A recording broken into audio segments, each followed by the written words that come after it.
Assalamualaikum warahmatullahi wabarakatuh. Bertemu kembali dengan saya Hijrah Purnama Putra dalam mata kuliah Pengantar Teknik Lingkungan.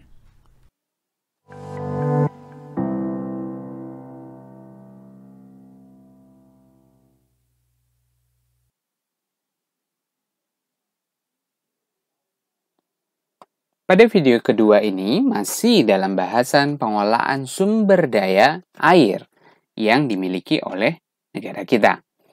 Kemudian kita akan berbicara tentang deretan teknologi tepat guna dalam bidang pengolahan sumber daya air. Yang pertama misalnya kegiatan sosialisasi yang harus terus digalakkan agar berbagai macam kalangan dapat memiliki kefokusan untuk melakukan pengolahan sumber daya air.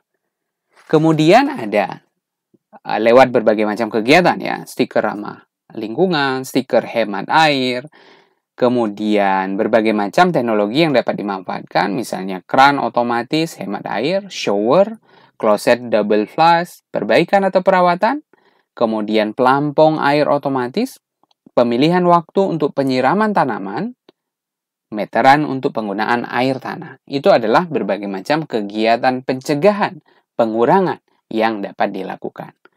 Namun yang berwarna merah seperti biopori, sumur resapan, tangki air hujan, eco drainage, pemisahan antara grey dan black water, kemudian ada oil trap ataupun bak kontrol, dan plumbing dengan sistem recycle water, itu adalah berbagai macam aktivitas yang dapat dilakukan dalam rangka guna ulang air ataupun recycle, pendaur ulangan air yang kita sudah terlanjur hasilkan. Kita coba akan lihat satu persatu. Sosialisasi hemat air misalnya dapat disampaikan dari berbagai macam media, baik itu poster, spanduk, stiker, dan lain sebagainya, ataupun lewat media lisan. Misalnya, masuk ke dalam materi belajar, kurikulum, jika bangunannya adalah sekolah, ceramah yang ada di kampus, di masjid, di tempat-tempat fasilitas ibadah yang lain, lewat tugas, regulasi, dan lain sebagainya. Ini harus dipentingkan bahwa pemahaman kepada masyarakat harus menjadi poin utama dalam perubahan pola pikir yang ada di masyarakat. Berikutnya adalah misalnya keran hemat air. Baik itu dari sistem yang menggunakan teknologi tinggi, misalnya menggunakan keran sensor, kemudian kalau di bawahnya lagi ada keran tekan, kemudian keran dengan pelampung, dan lain sebagainya. Ini dalam rangka untuk menghemat air yang mungkin masih akan keluar karena pola pakai oleh konsumennya yang masih minim pengelolaan lingkungannya. Kemudian kalau kita berbicara misalnya salah satunya air yang terus digunakan setiap hari. Misalnya adalah air wudhu. Volume air yang digunakan setiap saat adalah 3-4 liter per jamaah, per orang. Bukan per hari, tapi per kegiatan sholatnya. Waktu wudhu kurang lebih 2-3 menit. Jika sekolah, misalnya ya, kalau perhitungan sekolah ada 100 siswa dan guru, maka setiap hari akan menghabiskan air wudhu sebanyak 100 orang dikali 3-4 liter. Artinya, sehari untuk satu kegiatan sholat saja akan membutuhkan 300-400 liter air. Jika ada sholat zuhur dan sholat asar, berarti tinggal dikali 2 kali lipatnya. Belum lagi jika sekolah menerapkan sholat duha. Mari kita jadikan aktivitas kita, aktivitas ibadah kita sebagai media penyelamatan lingkungan. Berarti harus ada mindset yang baik dalam pengolahan ini. Banyak teknologi-teknologi tepat guna yang dapat dilakukan. Misalnya dengan menyumbat keran, menggunakan berbagai macam aktivitas. Dalam poster ini dapat dilihat dari Eko Masjid menyampaikan bahwa kita bisa menggunakan salah satunya adalah sandal bekas, kemudian dimasukkan di dalam keran sehingga air yang keluar tidak terlalu deras. Harapannya, air tersebut dapat berkurang. Butuh rekayasa teknik dan juga rekayasa sosial. Dibutuhkan sarana prasarana yang dapat menghemat wudhu. Biasanya semakin simpel, operasional sarana prasarananya, maka harganya semakin mahal. Misalnya, keran otomatis akan lebih mahal dibandingkan dengan keran tekan.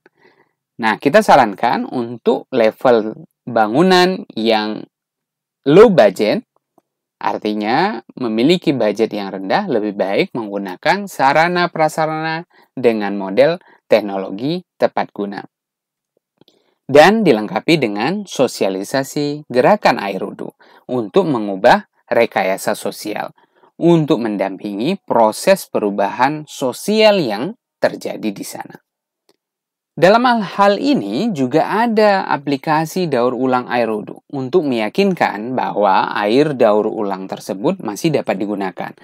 Bahkan dapat digunakan untuk kegiatan wudhu lagi, sesuai dengan Fatwa MUI nomor 2 tahun 2010 tentang air daur ulang. Air daur ulang adalah suci mensucikan sehingga dapat digunakan untuk wudhu, mandi, dan lain sebagainya. Nabi SAW bersabda dari Anas bin Malik, berwudu dengan 1 mud dan mandi dengan 1 sok hingga 5 mud. Hadis riwayat Bukhari nomor 198 dan Muslim nomor 325. Takaran 1 mud adalah setara dengan volume air pada kedua telapak tangan orang dewasa. Beberapa referensi mengatakan bahwa 1 mud setara dengan 625 sampai 1030 mili. Jadi artinya sebenarnya Rasulullah SAW sudah mengajarkan kita sejak 1400-an tahun yang lalu untuk menghemat air demi kemaslahatan umat pada generasi berikutnya. Selanjutnya adalah jika berbicara perlengkapan teknologi untuk hemat air, misalnya menggunakan berbagai macam perlengkapan toilet. Ada yang disebut sebagai eco toilet, yang di bagian bawahnya mengeluarkan semprotan dengan ukuran yang lebih kecil, dengan volume air yang lebih kecil. Atau menggunakan sistem dual flush. Di dalam toilet kemudian ada 2 tombol yang berukuran kecil dan berukuran besar. Harapannya pada saat menggunakan untuk keperluan buang air kecil dapat menggunakan tombol dengan yang ukuran kecil. Sedangkan untuk kebutuhan buang air besar dapat menggunakan tombol dengan ukuran yang lebih besar.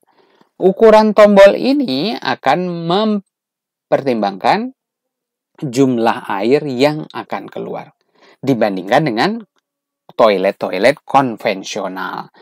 Dan juga ada saran menggunakan shower. Mandi dengan shower menghemat 30-40% dibandingkan dengan gayung. Jadi, prasarana yang dimiliki oleh gedung tersebut sangat dimungkinkan untuk melakukan pengolahan sumber daya air. Selanjutnya adalah terkait dengan air hujan. Kita dapat menunda dan menyimpan air tersebut dengan proses pemanenan air hujan. Sangat simpel. Bagaimana menghubungkan talang yang ada di atap kita masing-masing, kemudian dihubungkan dengan satu fasilitas penyimpanan. Dapat menggunakan tandon air atau bak penampung reservoir di bagian dasar bangunan, dan lain sebagainya. Tentunya dilengkapi dengan berbagai macam alat penjernihan terlebih dahulu, yang prosesnya sangat simpel sekali. Pemanenan air hujan ini makin kesini makin digemari dengan istilah rainwater harvesting.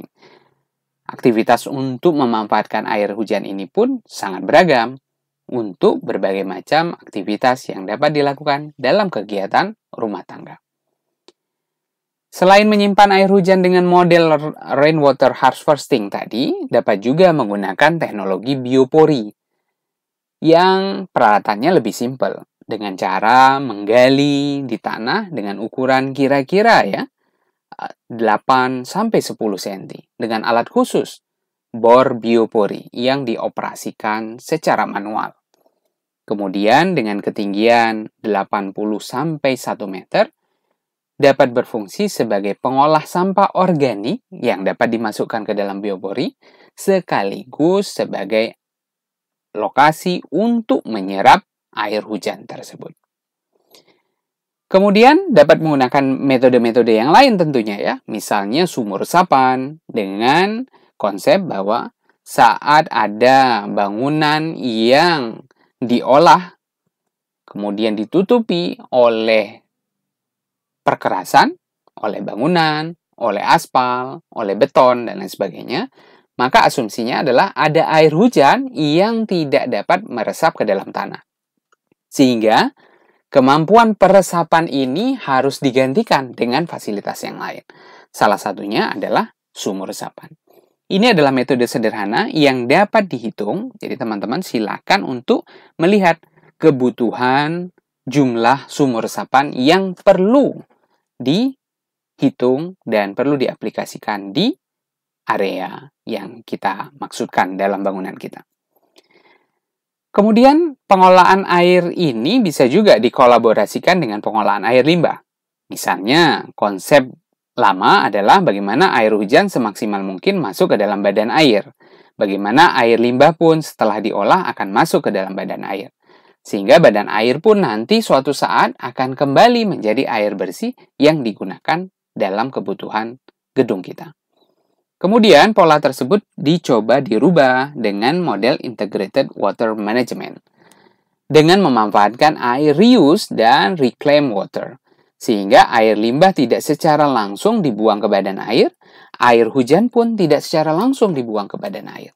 Ada pemanfaatan dulu semaksimal mungkin yang dilakukan di dalam bangunan tersebut. Silakan teman-teman membaca referensi yang saya kira cukup bagus terkait dengan air hujan dan kita. Ini adalah buku yang banyak sekali gambar-gambar yang menarik, contoh aplikasi pemanfaatan air hujan yang dilakukan di berbagai negara, terutama di Jepang. Nah, mudah-mudahan dapat bermanfaat untuk kita dan kita akan bertemu dalam pertemuan selanjutnya. Terima kasih atas perhatiannya. Assalamualaikum warahmatullahi wabarakatuh.